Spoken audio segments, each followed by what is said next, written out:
On hand for what promises to be a lively and informative conversation. Doors open at 8 a.m. The general session, moderated by Tavis Smiley and broadcast live on KBLA Talk 1580, begins at 9 a.m. The event is free, but seating is limited and registration is required. Go to the Empowerment Congress website at www.empowermentcongress.org to register.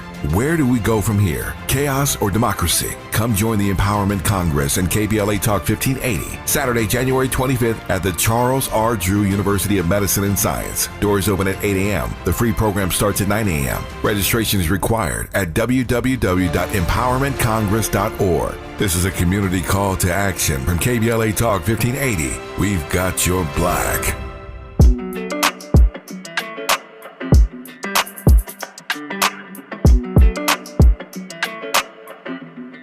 Hey, when it come to you, like buzz, issue with trust. Won't let no one get a piece of your love. Yeah, base it on loyalty, base it on us. I ain't the picture perfect type, but I'm making it up. You say you want a bad, flip it, I can't get enough. I'm rich alone, but when I'm with you, I'm bitter. It's forbidden fruit on apple juice. Can I sip on the cup? Mix it with some 1942 and I'm hitting you. You are listening to The Black Pack. I am your host, Adrianne Shropshire, here at KBLA Talk 1580. And if you can believe it, we are not even 3 weeks into 2025. This year has been relentless since day one. And this weekend, we will be approaching the once sacred transition of our government after a presidential election. And I say once sacred because in the before times, if the government was transitioning from one party to another, you at least could have some confidence that the Republican or Democratic administration that was coming into power had some basic measure of respect for democratic ideals and institutions, the Constitution and the separation of powers. And at least agreed in theory that dictators were bad and America should stand in opposition to their rise in power. But those days are gone, and we are headed into a new chapter for the country where the fight for the dream of America that Dr. King spoke of will look different for each and every one of us, and we will have to find our place in the ongoing struggle for freedom and democracy.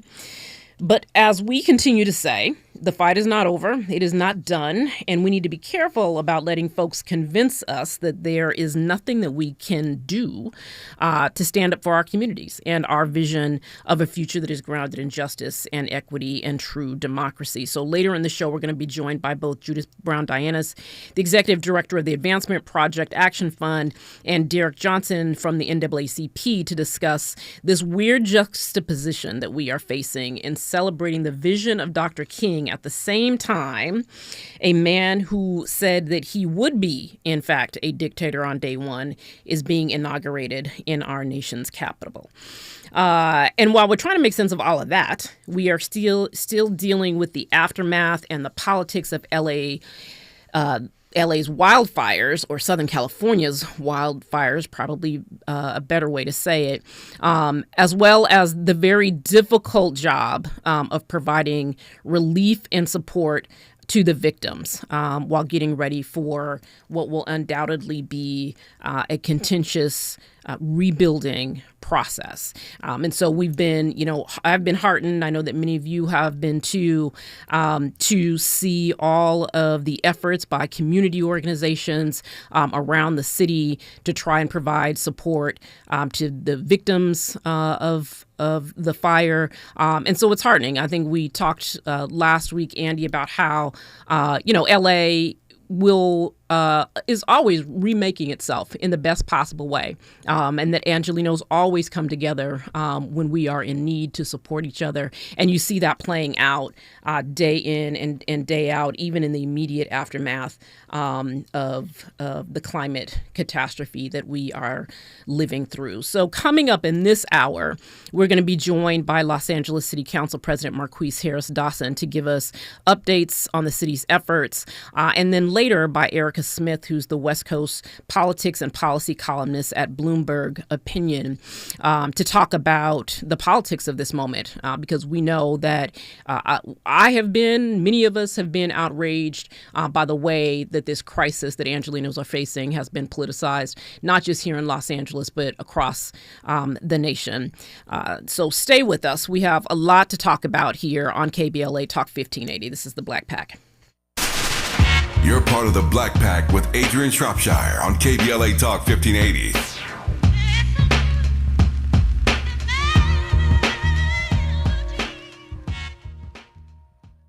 Can your pad absorb everything and stay fresh?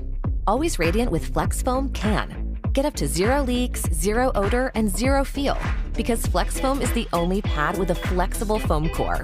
You heard me, foam. Always Radiant is so thin, it feels like nothing, yet protects like nothing else.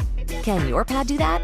For up to 100% leak-free protection, try Always Radiant to see what Flex Foam can do for you. Febreze. Fabric Talk. Hello, my love. I am your living room carpet. I see everything. I feel everything. After a while, I smell like everything, including Sir Pickles, who you snuggle with while binging that dating show you can't stop watching. So, how about we freshen things up with Febreze Fabric Spray? Oh, and a big spray for my pals, couch and ottoman. Ah, yes, refreshing. Breathe happy, Febreze. La la la la la. KBLA Talk 1580. We've got a lot to talk about.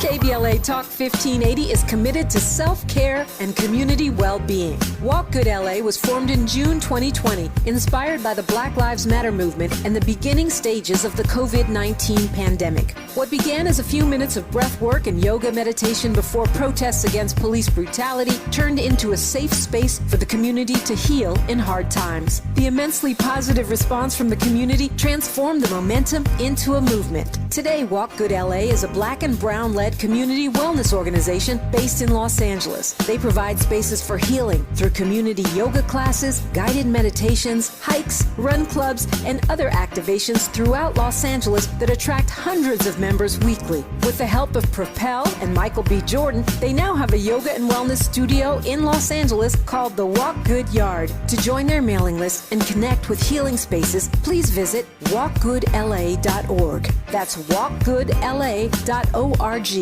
Or find them on Instagram at walkgoodla. This is a community call to action, a community call to healing from KBLA Talk 1580.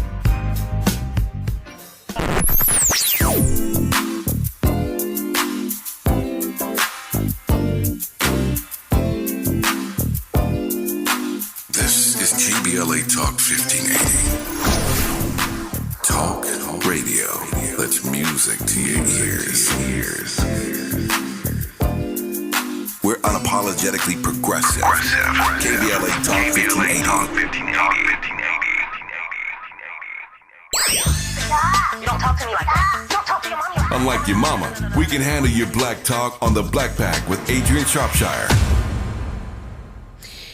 So as we are heading into a weekend where Donald Trump is going to be inaugurated, it is fascinating to watch President Joe Biden try to continue up into the very last hour to cement his legacy and complete as much of his agenda as he can in the 72 hours that he has left. So today, if folks were paying attention to what's happening in the Biden administration, we saw the president commute 2,500 sentences for low-level drug offenders. This is, of course, a part of the Biden administration's effort to address disparate sentencing and drug offenses, and his continuing effort to impact criminal justice reform in mass incarceration. So he is still. We talked earlier how to. Show a couple weeks ago about their efforts to commute sentences and pardon folks. And so he is still into the very last minute doing that. So we'll talk a little bit later in the show about a couple of other important kind of historic things that the president did today. But I want to bring in Council President Marquise Harris Dawson. I know that you are super busy, Councilman, and so I want to not take up a lot of your time, but I appreciate you taking a moment to join us and update us on what's happening. Thank you so much, and it's always good to be here on KBLA and to be able to broadcast wide and far to our community. Yeah. So I want to just sort of jump in because I feel like last week on the show and in the week since, I feel like we have been bombarded with misinformation and kind of baseless political attacks that are not only kind of distorting what the priority should be in this moment, but they're also obscuring what has been a historic response to really this historic crisis. So I was hoping you could just bring us up to speed on a couple of things. One, what's happening right now in terms of the containment of the fires, and then also the response from the community, from the city certainly, but also the community in terms of trying to provide support and relief for victims of this climate tragedy. Well, look, Los Angeles, is I think after last week, taking about 5 body blows and 6 gut punches in one evening. Yeah. LA is standing strong and standing tall again. The fires are not out for sure. Nobody should be under any illusion that these fires are out, but they are mostly at a containment level where the firefighters feel like they can predict when it will go out. A firefighter on the scene in Palisades told me, and I shall never forget it, he says, remember, when one of these wildfires comes and happens, you don't put it out, it goes out. Wow. And all we can do is try to control where it goes out. Wow. It's like, because it's going to go out on its own. It's too big. We don't have the technology amongst humans to put it out once it gets going so hot and heavy like it did in Altadena and like it did in Pacific Palisades. Right. If we catch it early, like we did in Hollywood Hills, we can put it out. Yeah, that was spectacular. Yeah. Yeah, and you saw those planes coming over, dropping, hundreds of gallons of water every 2 minutes. But that's only if you get there right at the beginning of the fire. So that's great. Calfund.org, CALFUND.org. That's California Community Foundation. They, if you go to their website, they have stood up a wildfire assistance program. At this point, I got to say, the thing we need most is cash. Mm-hmm. And second, talent. We're running out of space, frankly. People have been so generous. We're running out of space to keep water and to keep clothing and to keep those types of things. Yeah. The local Costco's are telling people, hey, we've sold all the water we have. Like, there's no more to give. Wow. Wow, because folks are community members, residents are going and purchasing things to be able to contribute. Everyday people who in a lot of cases are not as well off as the people who lost their homes. Are going into their pockets to give to folks and to make sure everybody has what they need. And so that's not to say there are no poor people affected by this. There are, but it's just not, the numbers are not huge. Right. And so we have what we need, but folks need financial resources and folks need talent. So if you're a lawyer and you want to come help volunteer some people dealing with their insurance company, or, if you can help with the logistics, help us organize all these pallets of water and pallets of coffee that we've got and help get them distributed, that your talent is very, very useful at this moment. So volunteers, but we don't need a lot more stuff. Yes. Volunteers and then cash for folks. I know that there's some GoFundMe's. Right. I know that I've heard people say that that gift cards are useful, but it sounds like the California Community Foundation is at least helping or attempting to coordinate some of that through calfund.org, I think is what you said. Yeah, calfund.org. It has California Community Foundation has a fund or a few funds, one for displaced workers, another for people who are now homeless and lodging. And then they also have links. So they have links to the Fire Foundation, links to the Pasadena Community Foundation. And so you can kind of get it all there at that one site. Okay.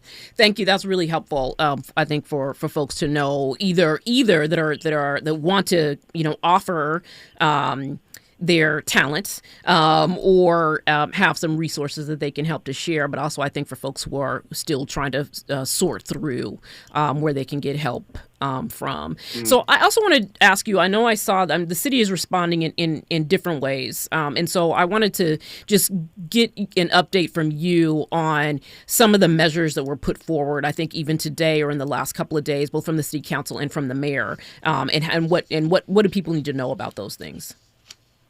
Well, there are a number of measures that put forward, just basic housekeeping, logistical stuff. So suspending property tax, you know, making sure people's power utility bills don't go on their credit during this time period, an eviction moratorium for people who had to evacuate, so you can't get, you know, landlord can't use this as an opportunity to get you out of your apartment. There are a host of things like that. Then a lot of really thoughtful motions from the city council and the council member impacted, Tracy Park, a lot of motions to really study what's, you know, happened in Lahaina in Hawaii, in Paradise in California, and other places around the world where entire neighborhoods have been taken out. Right. So we'll do that. We'll get our best thinking. And then we put forward another motions to just begin to slowly try to uncover and get a tick-tock on what happened leading up to the fire, what was done well, you know, what were missed opportunities, what we might change for the future. And today, the mayor announced a czar, a person named Steve Soberoff, who's a Palisades resident and a builder. He's the developer who developed Playa Vista, if you're in Southern California and you know that neighborhood. He also did the Alameda Corridor. He is going to be the chief for the rebuilding process for the Palisades neighborhood. Wow, that's important to have that in place. And I also think the studies that you mentioned are important and critical because it actually feels like to me the missing data and information that, you know, has what has been missing over the last few days as people have jumped to conclusions, as people have thrown out all sorts of baseless political attacks without having any data or information whatsoever to you know, rationalize the things that they are saying. Well, it's, you know, I think it's worse than that, Adrian. Certainly we had the political opportunists who grotesquely, in, you know, one of the most craven and shameless acts I've seen since I've been an elected official, who, while the fires were still burning, were using it as an opportunity to criticize the mayor so they could, you know, prove their position vis-a-vis her in electoral politics and electoral contests. But also what we're finding out, and again, this, be clear, everybody, this is unconfirmed, but we are getting initial reports. A lot of that misinformation that people have, law enforcement believes was put on social media by Chinese state actors. Right. So a continuation of the disinformation from our political campaigns. Exactly.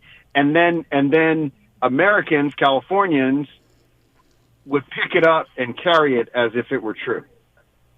Well, I mean, it is. I mean, so this is hard. We have had a couple of shows where we've talked about mis and disinformation, and it is, you know, an increasing reality that I think that people need to be careful about. And we actually gave, I think, on our last show, gave folks some pointers on how to make sure you are not susceptible to mis and disinformation, because it's just a part of our reality now. And we have to learn to recognize it before we start sharing it and actually playing into someone else's agenda that is not an agenda that is meaningful or helpful or in any way is trying to advance the needs of our community.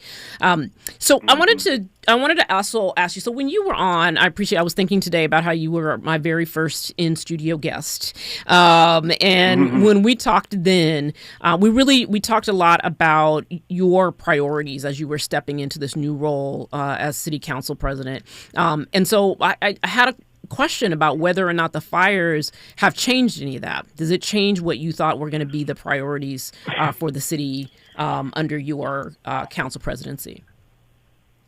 You know, Adrian, it's too early to know. I mean, I think the fires, this is an unprecedented event here in the city of Los Angeles, really in our history. One thing that's different about this fire is the nature of the people who are victims. Mm-hmm. You know, when you have the 1992 civil unrest, most small businesses that lost their business or burned down were, you know, they didn't have huge cash reserves or, right. You know, they couldn't necessarily bounce back very, very quickly. We don't know in this situation. Our main fight in this situation might be fighting with insurance companies. Right. Because people are insured. We just don't know. It's too early to know what the situation will be.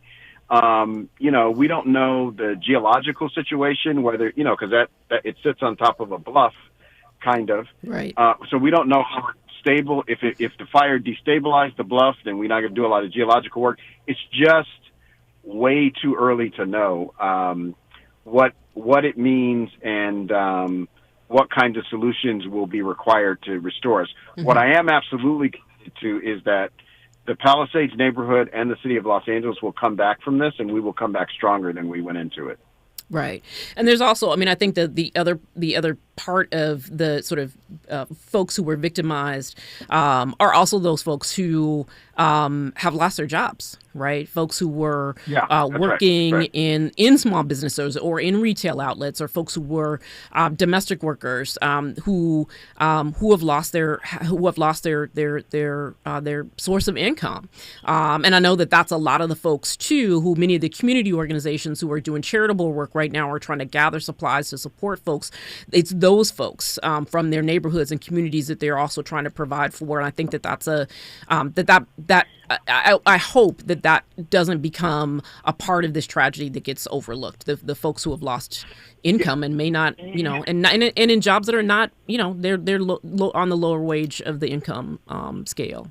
Right, and a lot of people. It's a particularly scary moment because a lot of those people are in the informal economy, and may or may not have documents, and right. So you got this guy coming into office committed to deporting 100,000 people, and you might have just lost your job in the Pacific Palisades, so you don't want to raise your hand and say, "Hey, I lost my job," because that'll call attention to you. So it's a real quagmire win. One thing I'm happy about is both on the council, in the mayor's office, and in the community, people have stepped up for those workers. And so organizations like ICS have already collected thousands of dollars in materials for those folks and done a survey in East LA to see, who those workers are and is beginning to compile a list. The same thing is happening in the Central City and South LA. And the California Community Foundation has a particular fund that will begin making cash payments to those folks as soon as tomorrow. Oh, that's fantastic. And so, if folks need to take advantage of that, how do they contact for that? They can contact the mayor's office. The mayor's fund is collecting names and helping coordinate that work. Okay. So I think the one last thing that I would ask you about is just what should people be paying attention to? Are there dangers that folks should be diligent about in these days? I know in my neighborhood the other day, there was a gentleman who was caught trying to set a fire, a couple blocks from me. Are there things that folks should just be diligent about as we move through, one, getting on the other side of the wildfires, but also we know that there are folks that will be trying to take advantage of the situation, whether it is, the situation I just described or, the sort of general, disaster capitalism, right, that comes into play every time that there's a disaster somewhere, whether it's, predatory folks or scams. Are there things that folks should be diligent about and paying attention to? Well, I think, there's looting and then there's looting. That the police departments have picked up about 25 people doing looting, and by the looting with the lowercase L, I'll call it, stealing things that can fit in your trunk or in a backpack. Right. Those folks have been caught. They're going to get prosecuted, but also they're the property grabs. Right. I'm concerned about that in Pacific Palisades, but I'm very, very concerned about it in Altadena. Yeah. That folks, use this opportunity to do massive land transfers. And so there are mechanisms that are being put in place to deal with that. We also passed in the city council, dramatically heightened penalties for rent gouging. We have people who in plain sight on websites raised the price of their apartment that they had vacant for rent from $2,000 to $15,000 from the day before the fire to the day after the fire. And so, that's just illegal, and we gotta catch that. And folks can report if folks are. Is there some place for folks to be able to report that kind of thing? Yes. You can report that to the Los Angeles City Attorney's Office. Okay. They actually have a database that they're keeping, and it's shocking how long the database is. But whenever you see that, you just call them and you give them the address and you give them how it's the price has jumped. And what's been really great is a lot of it is, people who live in buildings, they'll notice like, hey, I just moved in 2 months ago and I'm paying $2,500 and now my landlord wants $6,000 for this unit. That person picks up the phone and calls the city attorney and we can get in front of it. Yep. Okay. Thank you. I want to thank you so much. I know that you all are doing a lot right now. And so I appreciate you taking the time, and especially for the resources that you provided for folks who may be in need or who can share the information that you provided. So thanks for taking the time. And then also thank you always, of course, for your leadership. Thank you so much, and thank you so much for the broadcast and letting us get the word out to the community. We appreciate it. Yeah, of course. Okay, on the other side, we are going to be joined by Erica Smith, the West Coast politics and policy columnist at Bloomberg Opinion, to talk more about the politics of the LA wildfires, because as we just heard from Council member Marquise Harris Dawson, we see folks looting, capital L, our community. And so we want to, talk about what is happening there. So stay with us. We have a lot more to talk about here in KBLA Talk 1580. More of the Black Pack with Adrianne Shropshire on KBLA Talk 1580 when we come forward.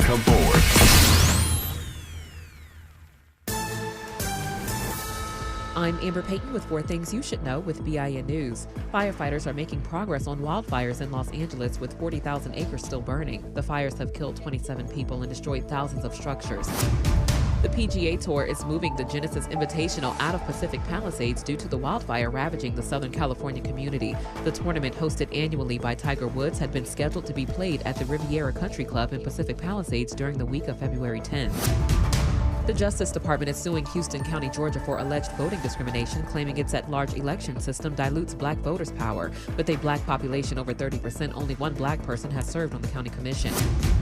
And the Maryland Office of the Public Defender protested against charging minors as adults, citing its disproportionate impact on black and brown children. They advocate for cases to start in juvenile court to avoid unnecessary drama. I'm Amber Payton on the Black Information Network, your home for Black News First. It's a tough drive in San Juan Capistrano. This is a wreck on the 5 southbound before Ortega Highway. The 3 right lanes are blocked, and delays are backing up from just about for Marcus Farms. That big barn that you see on the side of the roadway, that's where you're on the brakes. Big problems in Claremont with a wreck on the 10 eastbound before Indian Hill. That's where the left lane is blocked and slow traffic served up away from Kellogg Drive. Also Pasadena, a wreck on the 210 westbound at Sierra Madre. Second lane from the left is blocked. Delays are loading up away from Mitchell-Linda. A lot of people bailing out of town for the holiday weekend. And that 15 northbound is a huge mess right now getting out of Ontario from the 60 all the way to the 138. It's going to take you almost an hour and a half. Right now, there are young people across the world facing a tough choice. Continue their dream of education or drop out to help their family put food on the table. You can help change their future in a single moment. See how far your support can go at unbound.org. Is this the time? This is the KBLA Sports Minute with Ray Richardson. Congratulations to University of South Carolina women's basketball coach Dawn Staley. She is now the highest paid coach in the history of women's college basketball. South Carolina gave Staley a contract extension today worth $25.2 million. The extension keeps her at South Carolina through the year 2030. The deal increases her salary to $4 million a year, includes a signing bonus of $500,000, and contains annual increases of $250,000. Staley has won 3 national titles at South Carolina, including a 38-0 run last season. South Carolina is number 2 in the nation behind UCLA. Number 1 UCLA is the only team to beat South Carolina this season. The Bruins beat them November 24th at Pauley Pavilion. Dodger star Shohei Ohtani donated $500,000 to the firefighters and first responders dealing with the wildfires in LA County. The sports world has stepped up big in response to the wildfires disaster. No debates, no speculation, just the info you need. That's your KBLA Sports Minute. I'm Ray Richardson on KBLA Talk 1580. KBLA Talk 1580 stands with you in tough times, connecting you with resources and what you need to know. Evacuation shelters are located in the Pasadena Civic Center, the Dream Center in LA, the Westwood Recreation Center, and many more. You can call 311 for details. Santa Anita Park in Arcadia is a pop-up mutual aid hub where you can pick up anything from clothing to food and hygiene supplies. If you're in Los Angeles County and in need of food, call Omni Ministries at 310-631-1557. Donations can be made to Zelle, Omni Ministries, Inc. at yahoo.com. Parking Lot I outside of Rose Bowl Stadium is a pop-up mutual aid hub where you can pick up everything from clothing to food to hygiene supplies for free. To volunteer or donate to help victims of the fire, contact the LA Emergency Network at enla.org.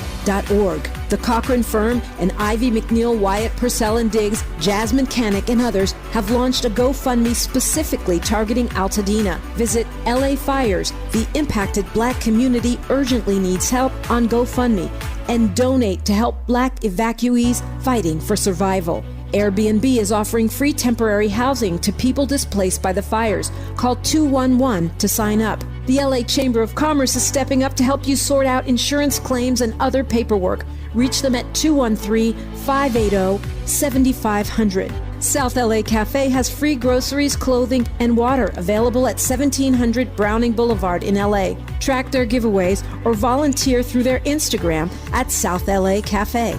U-Haul is donating short-term storage free of charge for 30 days to evacuees. Shelter for small or large animals can be accessed by calling 211. A Black-led coalition of community organizations is offering support and resources in the Altadena area at the Flint Ridge Center at 236 West Mountain Street in Pasadena. For comprehensive lists of resources for housing, food, shelter, and more, visit Mutual Aid LA Network on Instagram.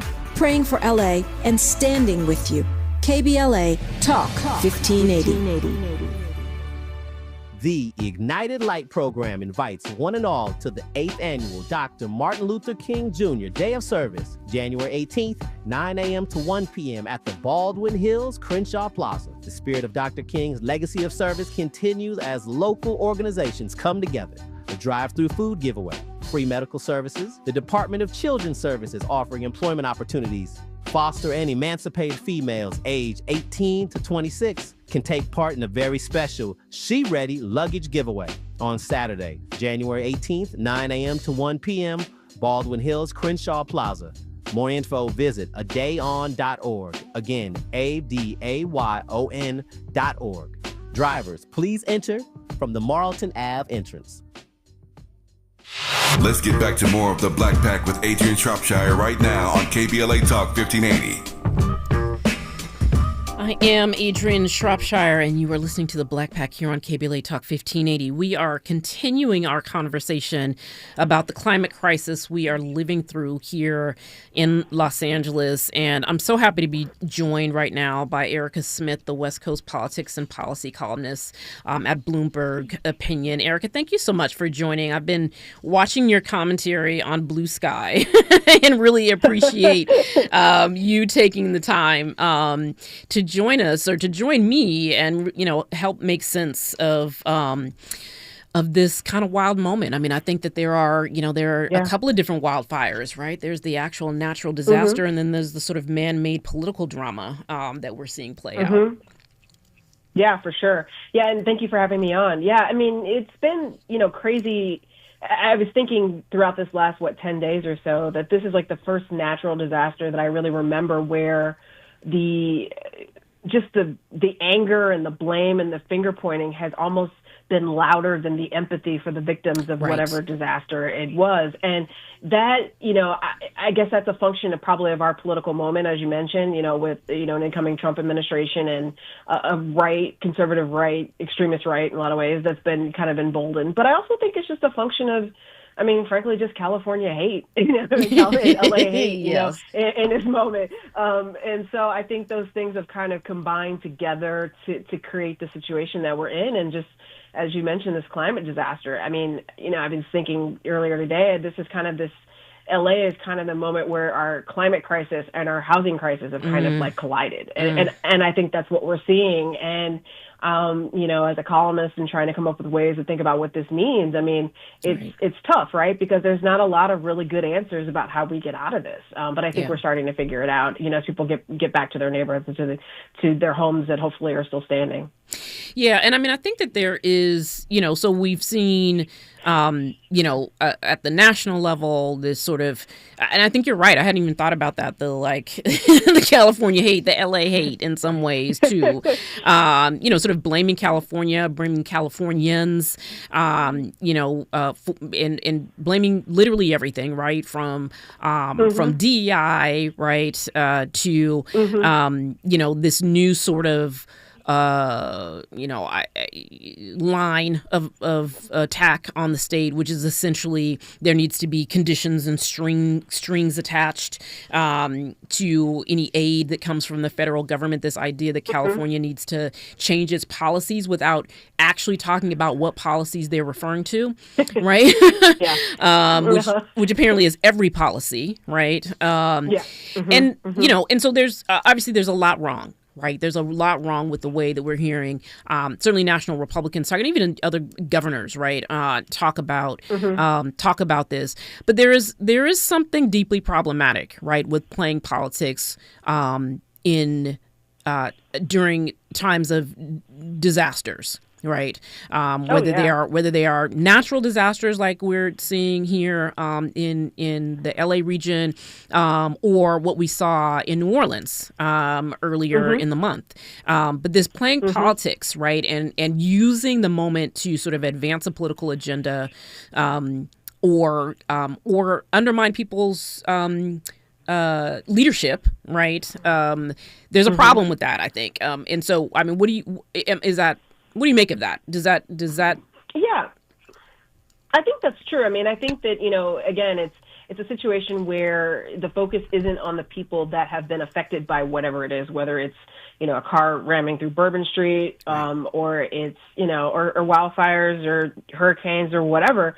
It becomes that the people that are involved become symbolic somehow of and kind of feed into our larger political or culture wars. And I do think that's somewhat of a function of kind of the dehumanization that's come along with, frankly, everybody kind of living online as well as in real life and kind of thinking of other people as the enemy. And unfortunately, we have a national political kind of system that has encouraged that and has kind of thrown gas on the flames. And I think that it takes it away from people, and to look at what's happening on, X more so than Blue Sky, but, some of the misinformation and some of the just hatred, compared to what I see in the actual community in LA, where you have, people figuring out ways to give away whatever they have that might be useful, or buying water or dropping stuff off, or whatever needs to be done, people are just kind of really stepped up. And obviously local media is covering that quite a bit, but that has not been the narrative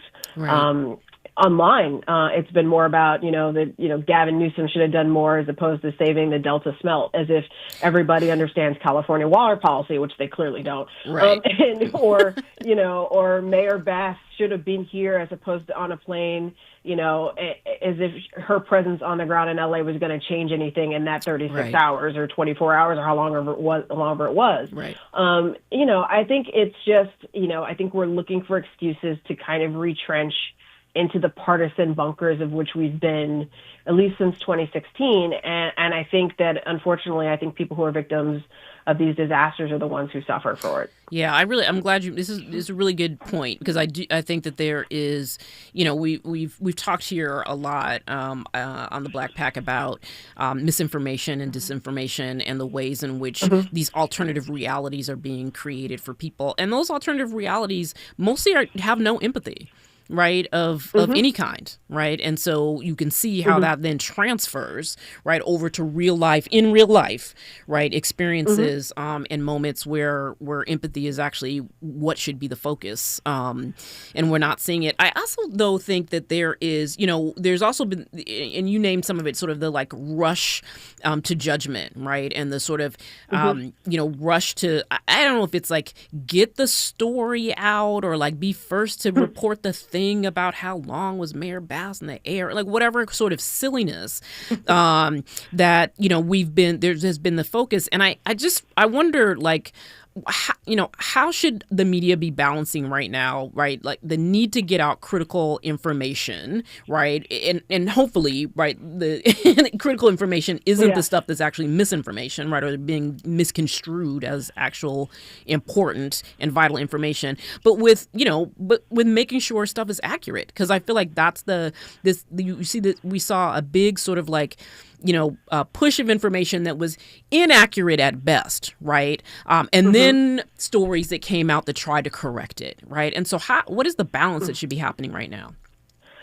Yeah, I mean, it's tough because, right, our information system is just like, I mean, it's just kind of chock full of junk right now. And so I think, the first thing is obviously trying to find, the most legitimate sources, to cover this stuff. Because unfortunately, what's happening now is you might have a perfectly legitimate source of news, talking about what Mayor Bass did or did not do. And then that gets like, garbled up and reported on Instagram. And then that report gets garbled up and reported on X. And like, it's like a game of telephone. And so by the time it actually gets to you, it may even have a tag of the original source, but it's not even close to what actually was originally reported. Right. And that's part of the problem too. But I do think that, I think as far as like, I spent several years working at the LA Times, both as a columnist and as an editor, and I've been through several breaking news events. And I mean, I'll say, I certainly haven't worked it everywhere in this industry, but I will say that watching the LA Times cover breaking news is like a thing of beauty. It comes to life and people know what to do and they do it. But I do think, one of the things in breaking news is that you want to get the information out there first. And sometimes the information comes and then the context comes, right? I think that, when it comes to things like Mayor Bass, I think part of the reason there was, obviously she's the mayor of the city.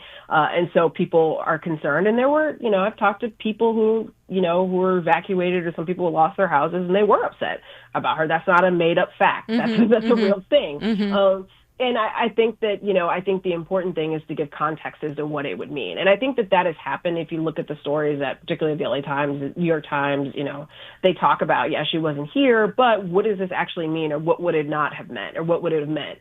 Unfortunately, I think we are in an environment where there are so many people shouting things that aren't necessarily or half true. Most of the time, it's not even completely false. It's like based on a kernel of truth, so people believe it, and people just kind of go from there. But I think the important thing is just making sure that particularly as consumers of news, people on social, that we're like, if we're going to promote anything, just make sure it's accurate. Like, let's not be part of the problem here. Let's be part of the solution. I think that's a big thing. Yeah, and I think that's an important point that we, cannot, emphasize or repeat too many times, which is make sure that you're not sharing inaccuracies or that I'm always struck, and I always say this, and sometimes joking and sometimes in all seriousness, is sort of like, I'm going to do my research, right? Or you're going to do your research, or we should all be doing our research. But dig, a tiny bit deeper to try and make sure that what we're putting out there. And I mean, this is for our media as well as for individual people who are sharing things all over on social media. When we come forward, we're going to continue this conversation with Erica Smith, and particularly Erica, I want to talk a little bit about something that I was just talking with Council Member Marquise Harris Dawson at the top of the hour about disaster capitalism and what is playing out in some of what we're seeing in terms of just folks, the sort of predatory behavior of folks trying to take advantage of their folks. So stay with us. When we come forward, we have a lot more to talk about. This is KBLA Talk 1580. You're part of the Black Pack with Adrianne Shropshire on KBLA Talk 1580.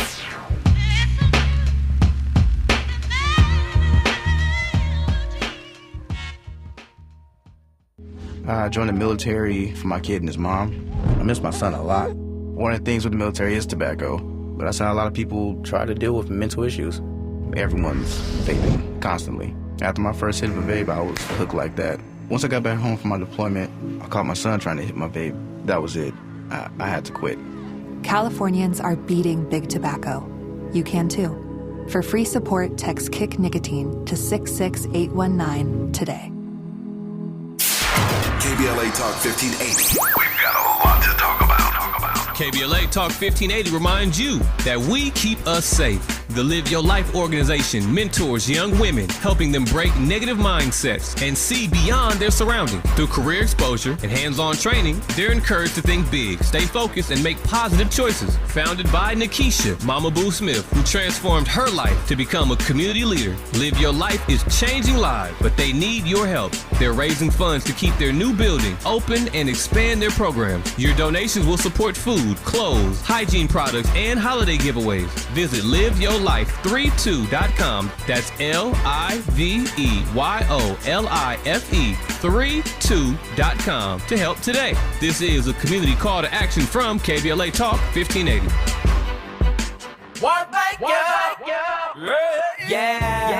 The California Crusader newspaper would like to thank all of our subscribers for their support throughout the years, proudly serving the South Los Angeles and South Bay areas for more than 40 years. The California Crusader is a multicultural, black-owned, adjudicated newspaper that focuses on providing newsworthy information to the people in our community. We're constantly looking for ways to assist businesses in our community to connect with our subscribers. We provide low-cost, effective ways to promote your business with our reasonable and affordable advertising rates. You can participate by suggesting, sharing, and submitting your stories on the California Crusader newspaper Community Share Facebook group page, or visit our website at cal-cruise-news.com. That's calcruisenews.com. Then click on the Submit Now button located on the top right corner of the homepage, or text CCN to 42828. Again, text CCN to 42828. The California Crusader newspaper, working together to build a better community for our future. Subscribe today. My mom has decided to learn to paint, and she's good. My dad's now into creative cuisine, and I've already put on 6 pounds. Learning new things comes with age. My mom? She started forgetting my name and what we're talking about. Forgetting well-known things doesn't. Memory loss may be a sign of Alzheimer's disease. Early detection gives you and your loved one time to plan for the future. Learn the warning signs of Alzheimer's at 10signs.org. Brought to you by the Alzheimer's Association and the Ad Council. You don't talk to me like that. Don't talk to your mommy like that. Unlike your mama, we can handle your black talk on the Black Pack with Adrianne Shropshire. You are listening to the Black Pack on KBLA Talk 1580, and we are continuing our conversation with Erica Smith, the West Coast politics and policy columnist at Bloomberg Opinion.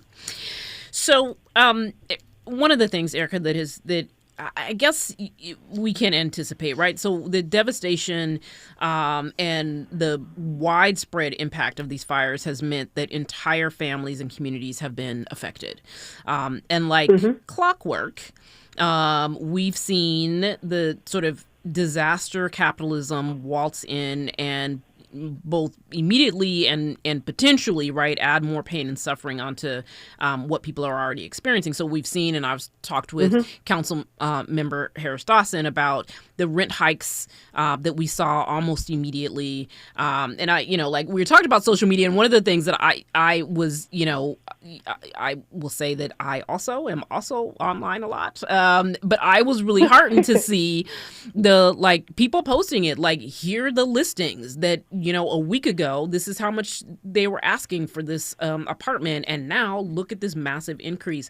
But we've seen the rent hikes and now sort of predatory scams, that are completely aimed at snatching people's land and property. So with, as the conversation obviously is both about sort of, containing and putting out the fires and providing some relief to the victims, but it also has to turn to the question of rebuilding. And so, when we think about what is going to happen, right, over the next weeks and months and years, quite frankly, what are some of the things that need to be considered or at the sort of forefront policy-wise in terms of decision-making?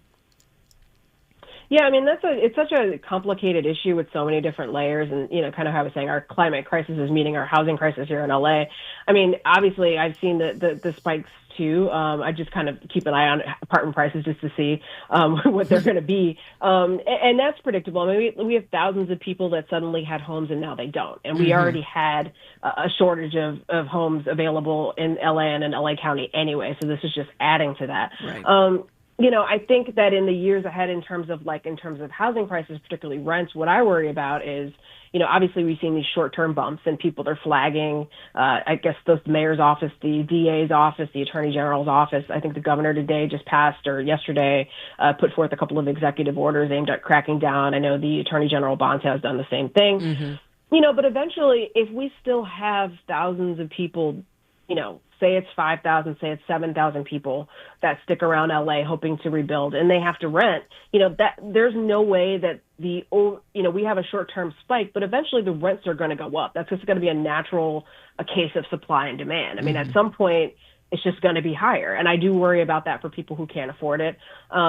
Obviously, there's places like Altadena, which is obviously in county, where you had more working class families than you might have had in Pacific Palisades. Though there are plenty of people in Pacific Palisades who, inherited their home from their parents, and they wouldn't be there if their parents didn't buy their house in the 40s and the 50s. And so, these are people who rebuilding is going to be expensive. And I think that's where things are really going to get complicated, right? Because we have a situation where we've had destructive wildfires. We've had people drop from their insurance for various different reasons. But, in some cases, it's a high fire risk area. And that's why they did it. And so the question is, are you going to build back houses that are more hardened, as the mayor has said, trying to strike this balance just today? She talked a little bit about that at the press conference earlier today.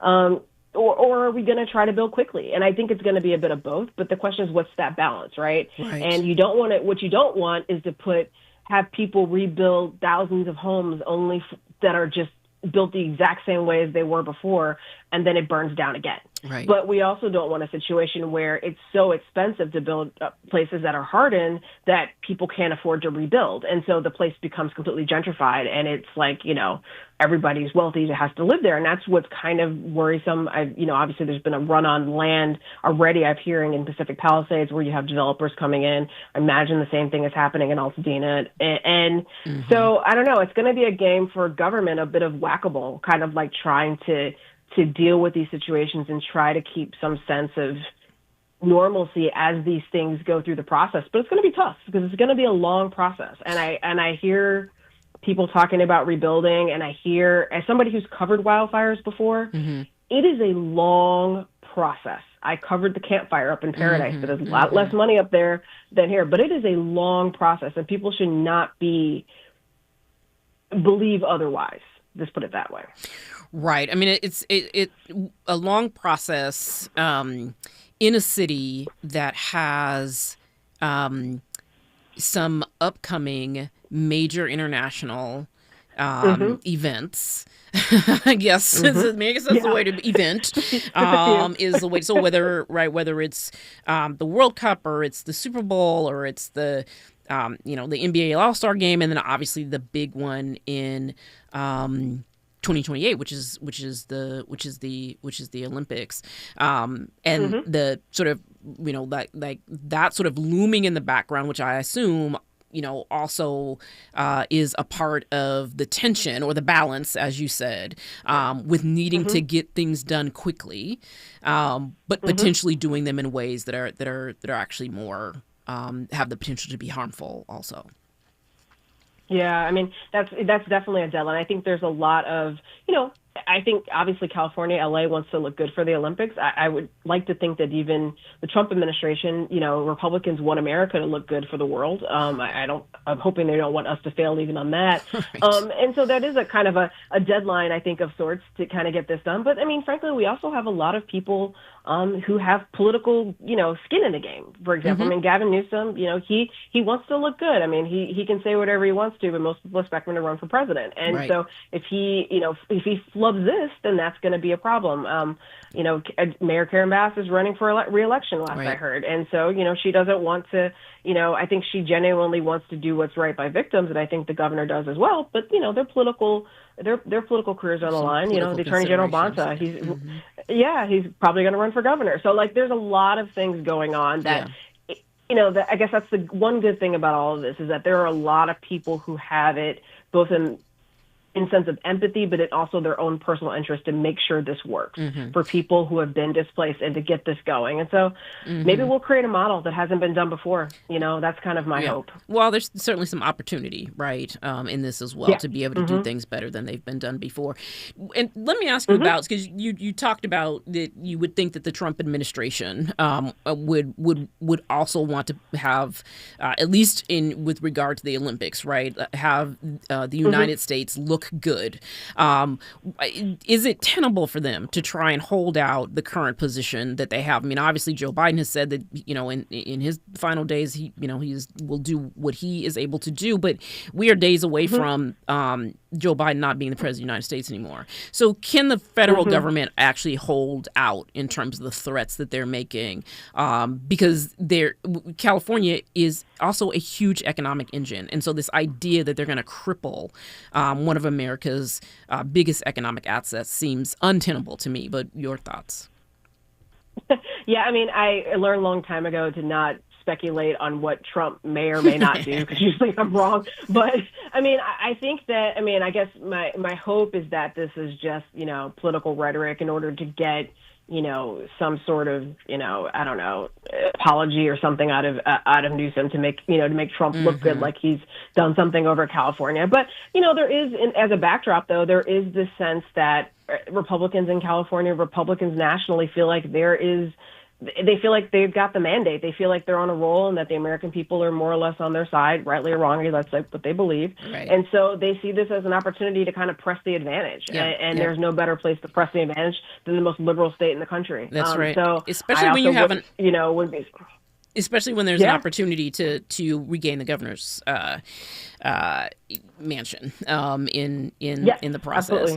All right, Erica, I want to really thank you. I appreciate this time. I appreciate the opportunity to have a conversation with you. I think this is an important moment, and your insight, I think, in particular, is really helpful in helping all of us understand and sort of process what's going on. So I appreciate you taking the time to join us. Erica Smith, West Coast politics and policy columnist with Bloomberg Opinion. When we come forward, we are going to talk about the inauguration coming up. And we have two guests who are going to help us make sense of all of this, and that's Judith Brown-Dianis from the Advancement Project Action Fund and Derek Johnson from the NAACP. Stay with us. We have a lot to talk about. KBLA 1580 Santa Monica.